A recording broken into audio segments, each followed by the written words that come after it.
Dear friends and colleagues, dear ladies and gentlemen, thank you for inviting me to share a message with the Plant-for-the-Planet International Youth Summit. I am so pleased to have this opportunity to talk to you because increasingly when I look around the world, I believe that it is young people in your generation which can bring the critical voice and urgency to getting the current generation of adults, political and business leaders to act with the urgency that the situation that climate change calls for. I have often said recently that it is not necessary for us to worry about saving the planet.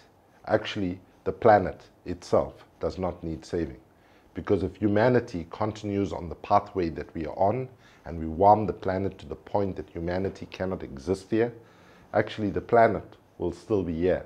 It'll be bruised, battered and scarred by humanity's crimes on it. But actually, if humanity disappeared, probably our forests will recover, our oceans will replenish, and so on. So let's be very clear. This struggle is about whether humanity can fashion and develop a way to coexist with nature in a mutually interdependent relationship for centuries and centuries to come. Put differently, the struggle is fundamentally about securing our children and their children's future. Given what is at stake, and given how our political and business leaders are responding, it is clear that we would be foolish as climate activists to place too much of faith in formal government meetings, whether it's the G7 summit or whether it is the G20 or whether it is in fact even the climate negotiations, important though it is. We have to recognize now that we have allowed our political and business leaders several decades to provide leadership on this issue. They have failed us, and it's time now that we all step forward and provide leadership. And young people in particular, I believe, have a capability to actually bring a kind of urgency, a freshness of voice, a freshness of perspective, as well as innovative ideas and solutions. If I look at some of the solutions that are coming up from around the world, young people, because you are not contaminated by bad experience, you have the freshness of perspective. Because, you know, often adults will say to young people, from our experience, you shouldn't do this or you shouldn't do that. But oftentimes, the experience that we push onto the youth population is experience that has not served humanity well. You know, part of the global human experience has been a dependency on fossil fuels, oil, coal, and gas. That's what has brought us in part to this catastrophic moment potentially on climate. So it's important that you push back and say, well, we want to imagine a different world, a world where people live more equitably, where we don't waste as much, where we consume in a more thoughtful way. And these things are possible. Nelson Mandela once taught us, and the founder of Greenpeace, Robert Hunter, also had a similar perspective where he said, big change always sounds impossible when you start, but always sounds inevitable when you actually finish. So how do we think about young people and your distinctive role in the climate struggle? Firstly, you have moral power, you have emotional power to speak to adults in a way that says to us that we are failing you and failing your generation.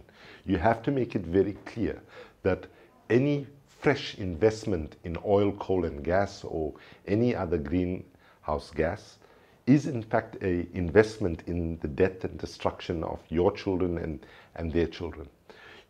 And you have to start bringing forward solutions, innovative ideas of how we can actually address transitioning from an economy that's driven based on dirty brown fossil fuel energy and moving towards clean, green, renewable-based energy. This is possible, but your challenge and our challenge is how do we get sufficient people to believe that that energy revolution, that vision of delivering all our energy needs by 2050, 100% based on renewable energy. This is a vision that is possible. Multiple studies have shown it. Greenpeace and others have actually provided very clear roadmaps of how we can get there. So knowledge is there, technological expertise is there. What is missing is political will. And so yes, while the important work that you do in terms of saying stop talking, start planting is important and critical. However, your voice in pushing our political leaders to act with greater urgency and ambition and pace is critically needed. However, I would say that some of the most innovative ideas about addressing our energy needs for the future comes from young people. Just to give you an example, a few years ago in Africa, in Nigeria, 4 young girls, for their science project, designed a generator that can give you 5 hours of electricity run on 1 liter of human urine. You know, this is something that is simple, and it made the African Science and Technology Fair, this particular product that these young girls did for their school project. If I look at things like projects where we put solar panels on footpaths and on cycle lanes and so on, things which are already happening on small scale, you will find that it's young people that are coming up with these ideas. Even the idea of going into a discotheque, and where the energy for the discotheque is generated by the patrons dancing on panels on the floor, which actually capture their kinetic energy.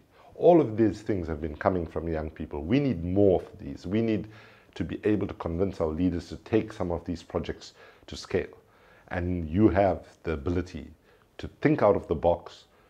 Don't think about how the world has been run so far only.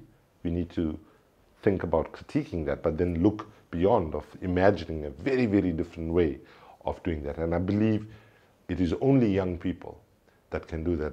Often young people ask me, what is your one advice to the youth of the world? And I say, do not put your faith in the current bunch of adult leaders. They're the biggest bunch of losers you're going to find anywhere on the planet, because what's different with the current adult leadership is, whereas 30 years ago they could say, well, the science is not clear, we're not sure, and so on. Right now there is no question about the science not being clear. If anything, if we look at the last decade, we have seen more than 100% increase in extreme weather events. So a combination of what Mother Nature itself is saying to us and what the scientific community is saying to us should shock us into moving much faster to transition away from dirty energy. However, you have a critical role in building that momentum for change. So I'm very impressed to see young people throughout the world are leading campaigns to divest from fossil fuels. What is this campaign about? This campaign is about getting universities, churches, banks, other institutions that put their money in fossil fuels investments, saying to them, no, don't invest in fossil fuels, in oil, coal and gas. Invest in clean energy, invest in solar, invest in biogas, invest in geothermal, invest in wind and other new technologies that are emerging and are yet to emerge.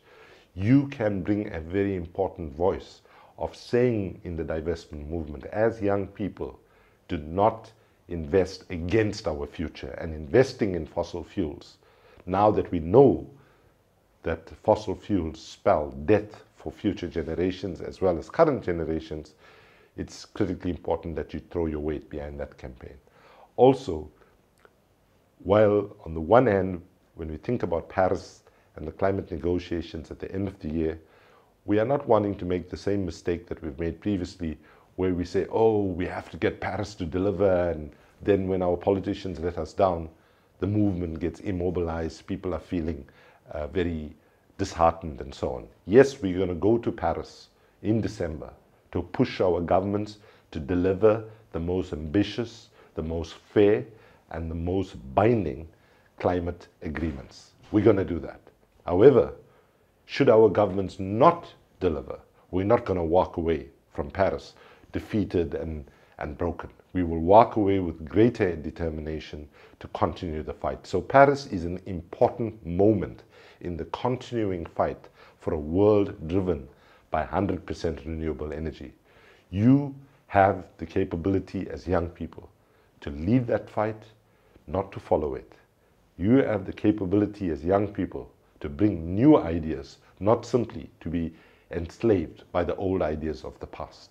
You have the capability as young people of connecting across the world and breaking down unhelpful, unnecessary and stupid divisions of north, south, rich, poor, developed, developing, black, white, and so on.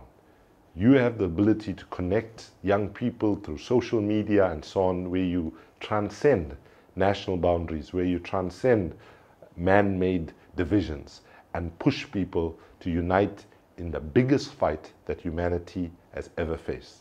Let us be clear.